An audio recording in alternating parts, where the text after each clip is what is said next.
एक छोटे से गांव में जहां हरियाली चारों ओर बिखरी हुई थी और खेतों की हलचल से जीवन चलता था, वहीं एक गरीब आदमी रामू अपनी छोटी सी झोपड़ी में रहता था।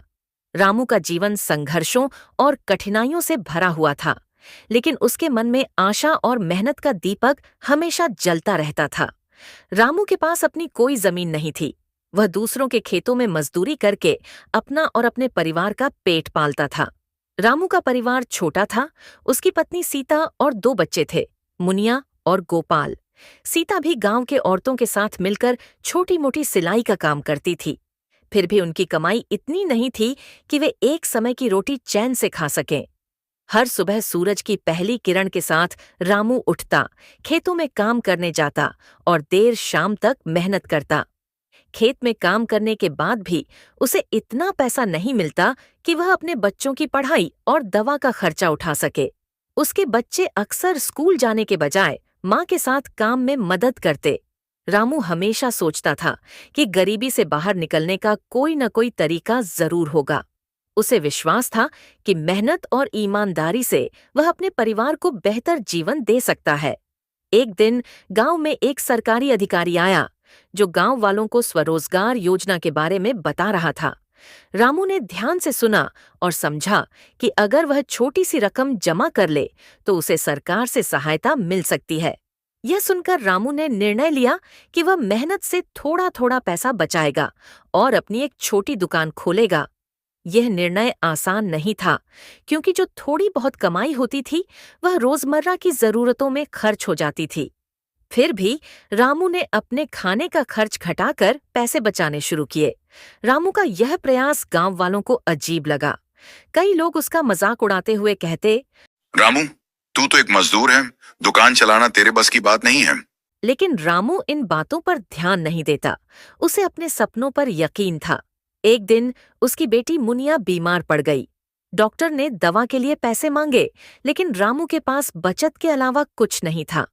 उसने दवा के लिए अपने सपने के पैसे खर्च कर दिए।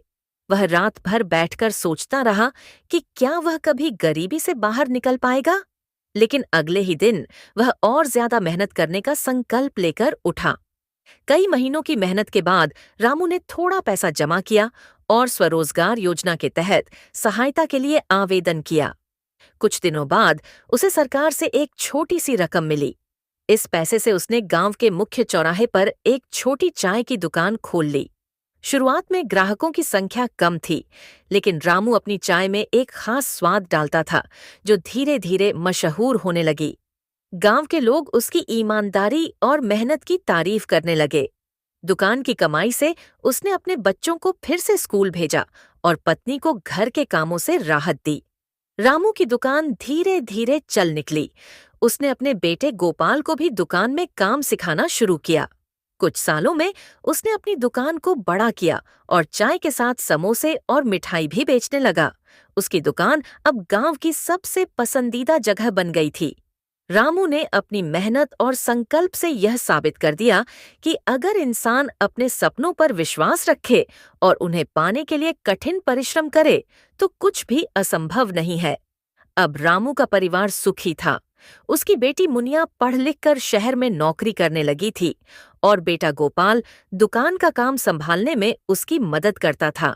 रामू ने गांव के अन्य गरीब लोगों की मदद के लिए एक छोटी समिति भी बनाई, जहां वह उन्हें स्वरोजगार के लिए प्रेरित करता। रामू की यह कहानी केवल एक गरीब आदमी के संघर्ष की नहीं, बल्कि यह बताती है कि गरीबी केवल परिस्थितियों का नाम नहीं है, बल्कि यह इंसान के आत्मविश्वास और मेहनत से हराई जा सकती है। अगर हमारी वीडियो पसंद आई हो तो लाइक करें और चैनल को सब्सक्राइब करें।